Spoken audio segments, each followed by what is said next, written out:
But if I have any claim to this word icon, it's only because I was able to be on an iconic show with an iconic cast and an iconic haircut.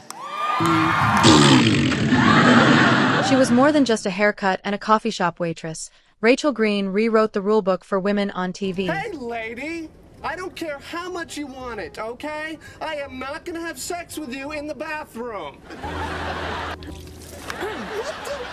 Hi.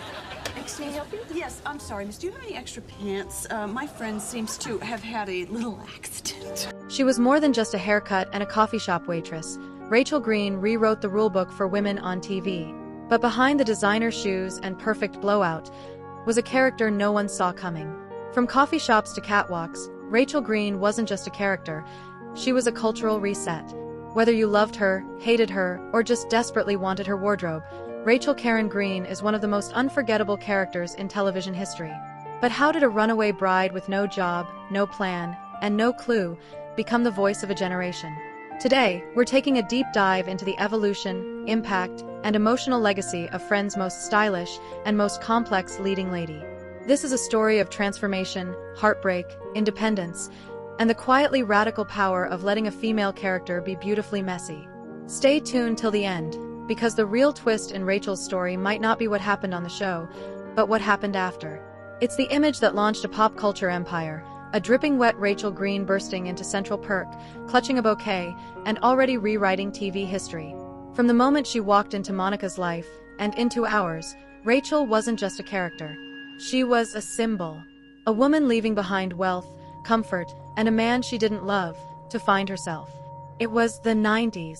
TV was full of career-driven women, Murphy Brown, Ally McBeal, but Rachel was different. She wasn't polished or perfect. She didn't know what she was doing, and she wasn't afraid to admit it. It's like all my life everyone's told me, "You're a shoe. You're a shoe." Well, what if I don't want to be a shoe? What if I want to be a purse, or a hat? And just like that, she became relatable and real. No one, not even Jennifer Aniston herself, could have predicted the cultural detonation that came from a single haircut. In 1995, Aniston debuted the now iconic shag cut that would sweep salons across the globe.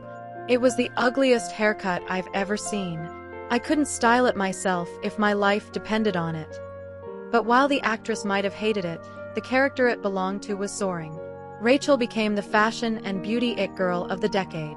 And for many women, she wasn't just aspirational, she was accessible. She had doubts. She made mistakes. She didn't always get it right. But she did it in platform boots, and we were obsessed. At first, Rachel Green was, well, kind of a disaster. No work ethic. No experience. Totally dependent on daddy's credit card. But slowly, and not without struggle, she began to evolve. By season 3, Rachel was chasing a dream in fashion. Not because she was a genius.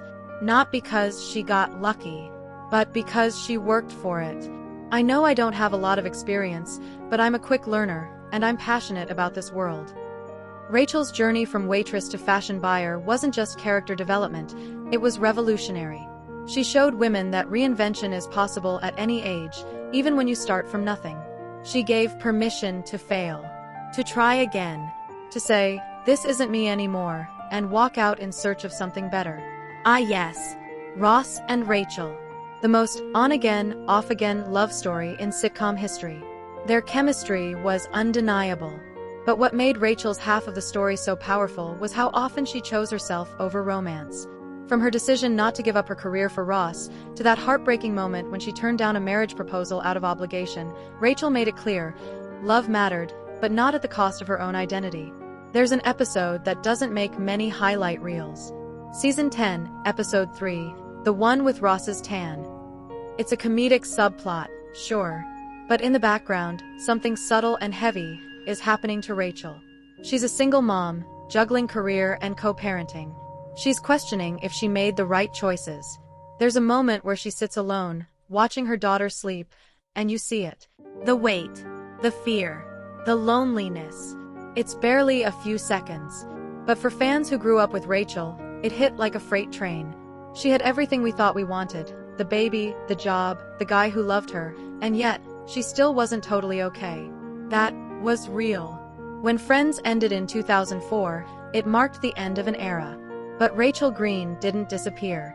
You can still feel her fingerprints on modern TV heroines, from Mindy Lahiri to Hannah Horvath to Issa Dee.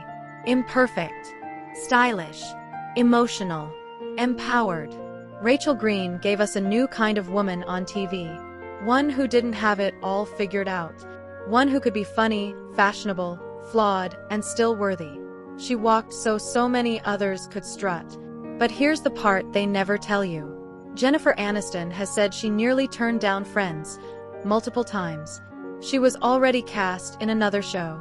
NBC told her she couldn't do both. She had to choose, a guaranteed pilot or a six-friend sitcom no one thought would last. She rolled the dice, and in doing so, became one of the highest-paid actresses in TV history. But success wasn't everything. Aniston's real-life struggles with fame, heartbreak, and media scrutiny eerily mirrored Rachel's, and in some ways, the line between actress and character began to blur. Is Jennifer unlucky in love? Why won't she settle down? America's sweetheart, alone again. Rachel Green was fictional, but the expectations placed on her were painfully real. Most fans know the finale. Ross runs to the airport. Rachel gets off the plane. They kiss. Cue tears. But did you know that wasn't always the plan? In early versions of the script, Rachel actually stays in Paris. The writers wanted her to choose her career, a bold move that would have cemented her as an independent icon. In the end, they gave the people what they wanted, a romantic ending. But the idea that Rachel almost left, that she almost chose herself again, it changes everything. For years, fans begged for a Friends reboot, a movie, a spin-off, anything to see what happened next. What they got, instead, was a reunion. Not scripted, not fictional, just six friends on a couch again. And when Jennifer Aniston spoke about Rachel, she did it with a kind of reverence. Like Rachel wasn't just a role, she was a part of her. Rachel was the bravest thing I ever played, because she grew up on camera, just like I did. That's when it hit us. Rachel Green wasn't frozen in time. She had aged. She had evolved. And maybe she still had something left to say. So, what if Rachel Green had kept going? Let's imagine. It's 2025. She's the VP of a sustainable fashion brand. Still rocking amazing boots. Still working on boundaries with Ross. Emma's in college. And Rachel, she's finally at peace with herself. She's not perfect. She's not trying to be. But she's content. In love with her life, even when it's messy. She's the woman we always hoped she'd become. And more importantly, the woman we've all been, in some way or another. Rachel Green was never just a character. She was a mirror. For the girl who's scared to start over. For the woman figuring it out late. For anyone who's ever wanted more, and didn't know how to ask for it. She showed us that reinvention is always an option. That heartbreak doesn't define you. And that even when life feels like a sitcom gone wrong, you can still find your way back. From runaway bride to independent icon, Rachel Green reminded us all, it's okay not to have it all together.